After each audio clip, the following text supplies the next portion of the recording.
everyone. Welcome back to the HR Exchange podcast. My name is David Rice. I'm the editor of the HR Exchange Network and your host. As always, I'm joined today by Mario Moussa and Derek Newberry. They are the authors of The Culture Puzzle, Harnessing the Forces That Drive Your Organization's Success. And we're going to have a little conversation about what is culture, what it isn't, and sort of the things that drive it. So, gentlemen, I want to start with asking, I think let's lay down a definition of culture, because you sort of suggest that we need to know what culture is, what it isn't, and why that difference is notable. So I guess let's start there. Sure. Culture is what happens when people get together and try to get something done. It's a natural human process. Whenever you put a group of people together, culture happens. You can't have a group of people without a culture.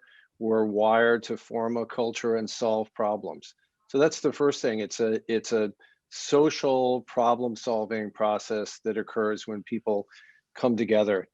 The other point that's really important is culture often gets in the way when we're trying to get things done. It could help you, but it could also get in the way. So it's the leading reason that transformation efforts fail, that strategy implementation doesn't work, that improvement projects miss their mark.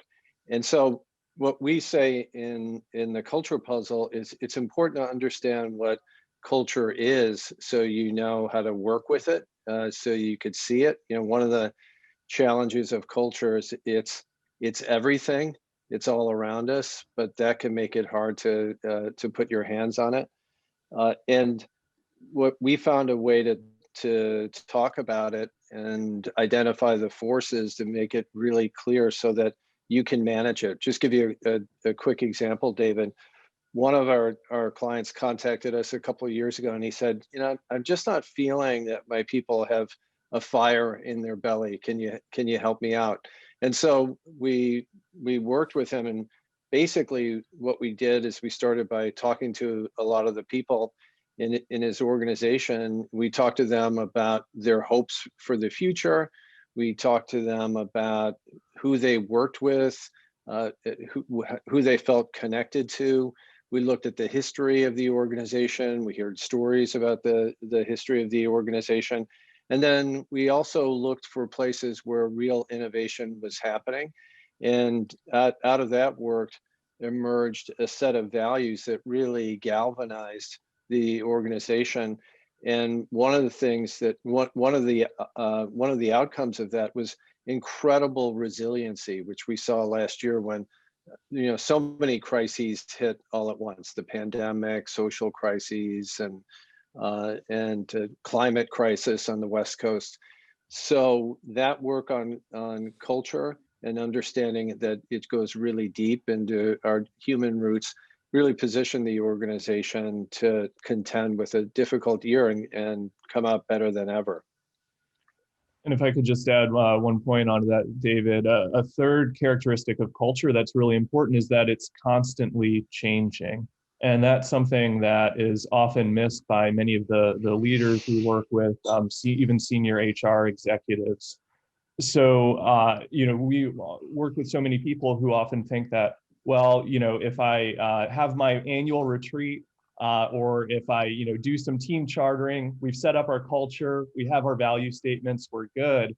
And the fact is that as people continue to work together and solve problems, their interests change and evolve, and culture changes. And so culture isn't something you can just treat as a once and done process. You have to constantly revisit it. One of the reasons we wrote this book is, you've seen in our backgrounds, we're the three of us are all academics with backgrounds in cultural anthropology, philosophy. So we really deeply understand how culture works.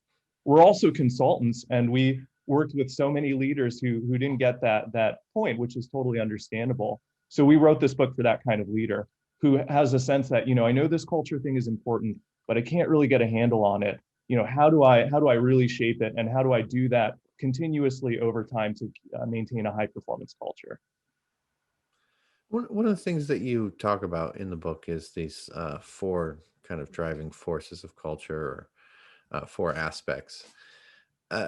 can you kind of take us through what those are, what they entail?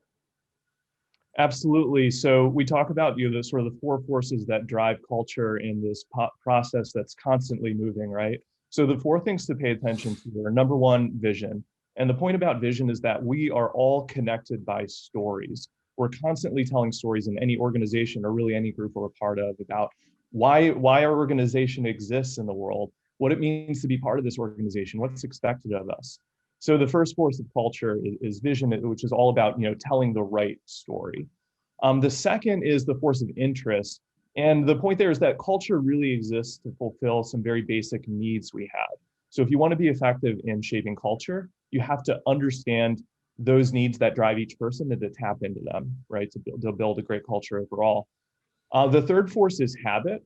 And the idea there is that basically we are what we do, right? We know that's true for individuals, right? That goes all the way back to Aristotle. And that's true for organizations. No matter what you say about what your organizational culture is, what your values are, if your people are doing something completely different, then that's actually what the culture is, right? So the force of habit is all about establishing the right behaviors that align with your values, with what you say your culture is about. And then the last force is innovation, which is really where we get to that piece about change, which is that we're constantly tinkering with the right way to do things, the right way to work together and solve problems. And so that's why culture is constantly changing. And that's inevitable. And so the people who are best at managing culture really harness that force of innovation by constantly scanning their organization for positive innovations, new and better ways of getting things done, of solving problems and amplifying them. So, the point of the book is that if you're just focusing on one or two of those forces, you're probably not doing enough to really effectively to effectively manage your culture. So we wrote this book to give sort of a holistic guide on how to really shape a high performance culture that works well for everyone in your organization. And David, if I could tag on to what Derek just said, a point that we make in the book is if you don't harness these forces, they'll manage you. So if you don't make an effort to really understand what people need in terms of a direction or where the innovation is really happening, culture, because it's always changing, because it happens when people get together, because it's a basic human thing that we do. If you don't begin to wrap your arms around it, it's going to take on a life of its own. So one of the forces that we discuss in the book, as Derek said, is innovation. And one way we try to harness that force is to look for the places where people are most creative. People are always tinkering. So if you can find where the creativity is happening and harness that and align it with your direction, you're going to get a whole lot more out of people and your organization. The danger is people go off and do what they do. They're always thinking about how to do things better, and that's a good thing. But if it's not aligned with your strategy, that can cause all kinds of problems around alignment. So understanding what to look for, vision, interest, habits, and innovation gives you a focus as a leader that can make a big difference when it comes to performance. Absolutely. Um, so kind of a lot of organizations in the past year, they've had to re-examine culture, right? Due to the various issues or challenges. So, you look at things like D&I, the shift to remote work. What advice do you have for companies as they look to step back and kind of assess the state of their organizational culture and the outlook going forward? Our advice always starts with listening. You often hear that culture begins at the top. It's driven from the top. In some sense, that's true. But what we say in the culture puzzle is it's only partly true. Nobody owns culture.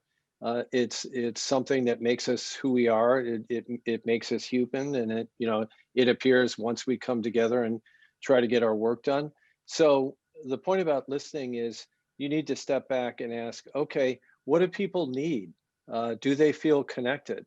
Are they being listened to? And are their needs getting met in such a way that they can free themselves up to really focus on what an organization needs to do in the area of strategy and process and so on. We've been working recently with a large global company that's been doing a lot of work around diversity and inclusion. And one of the things that we're encouraging them to do is look at how do they get to when they meet, who talks, who doesn't talk, who sits at the front of the room, who sits at the sides of the room. These are all concrete ways in which we express our culture. And there are habits, which is one of the forces that we talk about in the book, that lead us to meet in certain ways that reinforces the culture. So starting with listening and really paying attention to what people are telling you about what they need in terms of who they're connected to, what they need in terms of direction, what they need in terms of support for innovation. That's really where it starts. And I think that's critical when it comes to D&I and other efforts that HR leaders are making recently. And I would say the follow on to that is, starting with listening, and what that enables you to do is to be really intentional about the culture you want to build coming out of the pandemic, coming out of a very difficult year for all of us. And we're seeing people do more of that in lots of different ways. So in all the conversations we're hearing about returning to the office, really what people are asking is, okay, why did we need the office to begin with? Why did we need to do that 5 days a week? And what seems like is going to happen is that most companies aren't going to go full on back 5 days a week in the office for most people, but also for the most part they're not going to say we're going to get rid of all of our collaborative working spaces and go 100% remote. It's going to be somewhere in between. And so that's an opportunity to say, why do we get together? What is it for? What does that aspect of our culture serve? And to be really intentional about saying, okay, so do we want to make this 2 days a week, 3 days a week? If you're consultants like me and Mario, we might be asking, okay, why did we travel all the time to our client sites? What was useful about that, and what might we let go of coming out of the pandemic? So, as we've said, this book is all about how if you're not really intentional about your culture, you're going to get a culture anyway, and it might not be the one you want.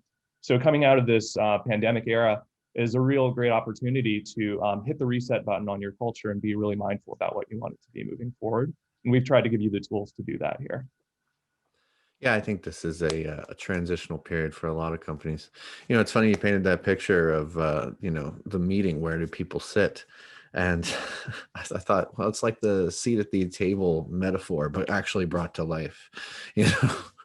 um, so one of the big David, just to that point, I mean, I think that's exactly right. And one of the forces that we talk about is habit. And you could ask, why do we do things the way we do things? Because that's the way we do things. So we get used to acting in certain ways, and then we reinforce those ways of acting.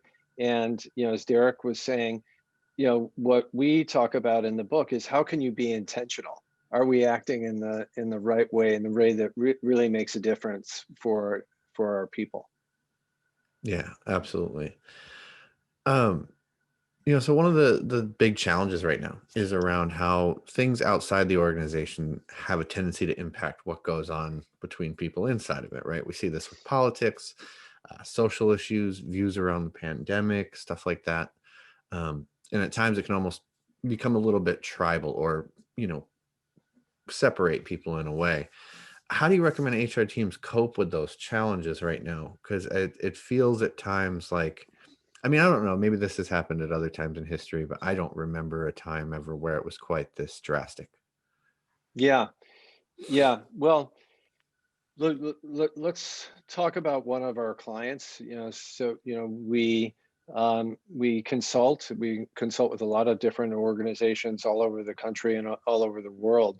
One of our clients is on the West Coast. It's a financial institution, and last year they were hit with 3 crises all at once. So there was the pandemic, there was social unrest, and there was client disruption, fires, and so on. So it hit the organization all at once.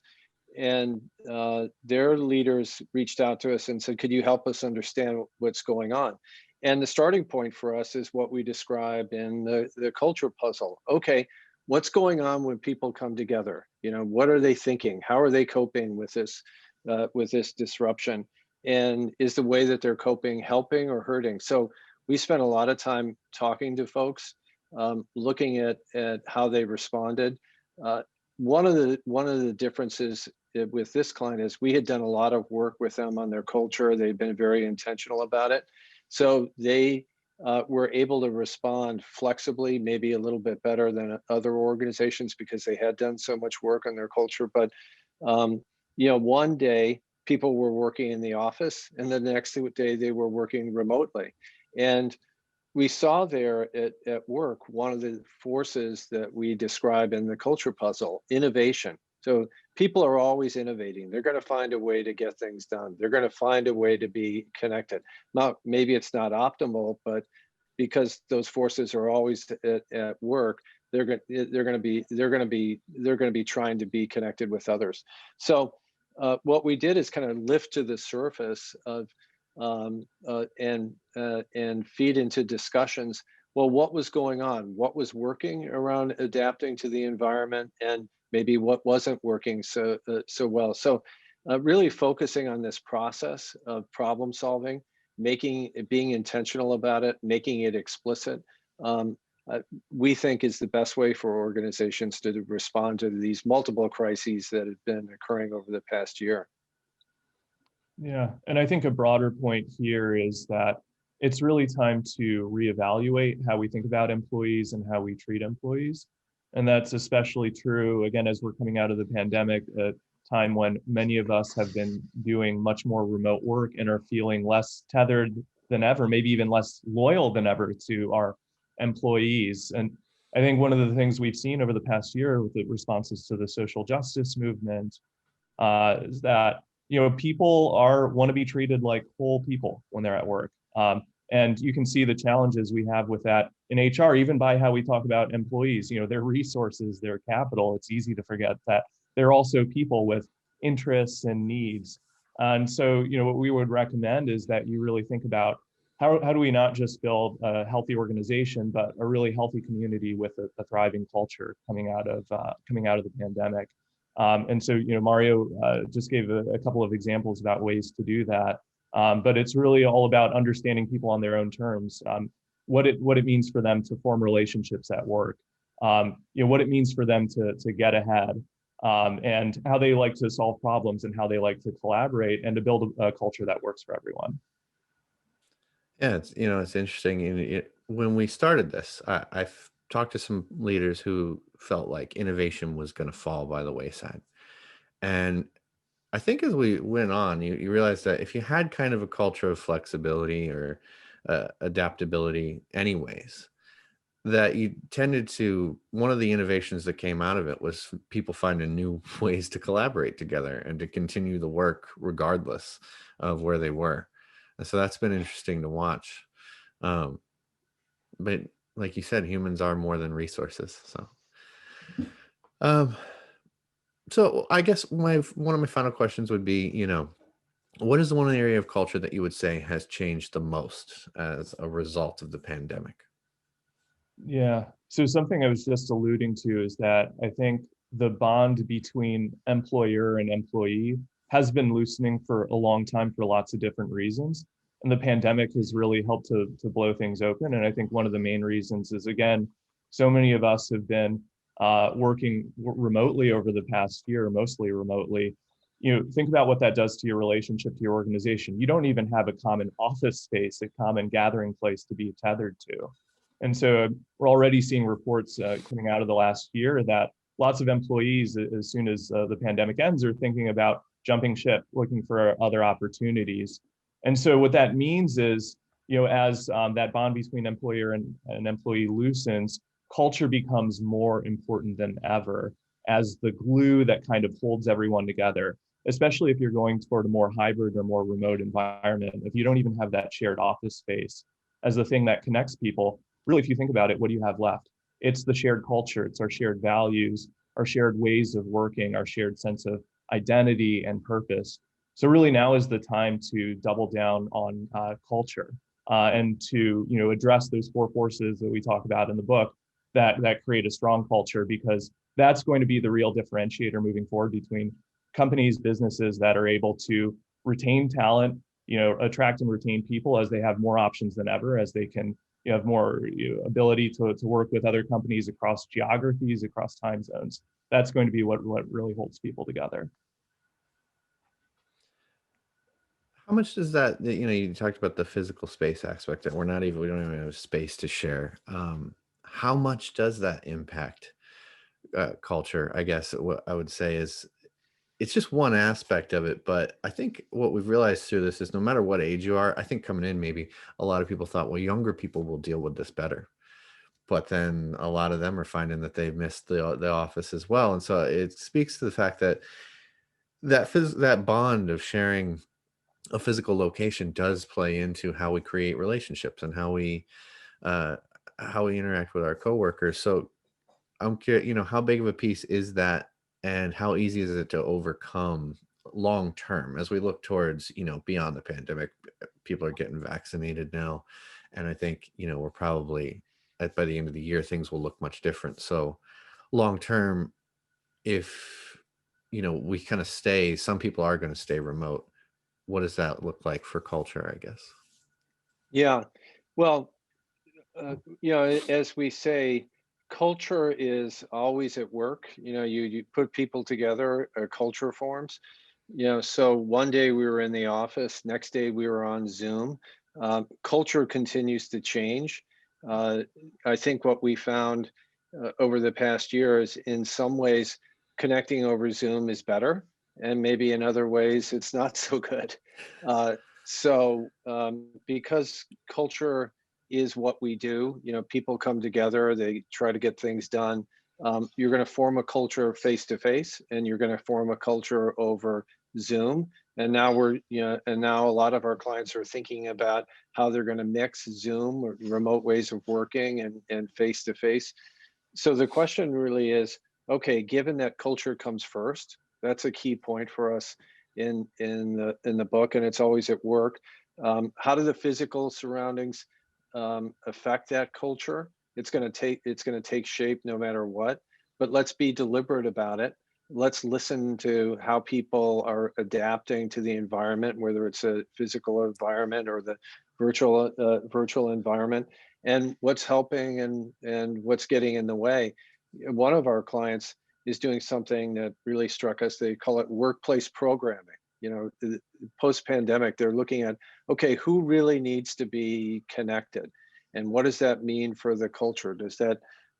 Is it important for all of us to be face to face? Do we need to do that in order to build the kind of working relationships we need, or do only some of us need to be face to face, or only some of us some of the time? So the point is to really look carefully at those forces that drive culture, and then ask, is it doing for us what we want to do? It's going to do something no matter what, but is it aligned with where we want to go? Right. All right. Well, that has been Mario Musa and Derek Newberry. They're the authors of The Culture Puzzle. Gentlemen, thank you for joining me today. Thank you, David. David, great to be with you. Excellent.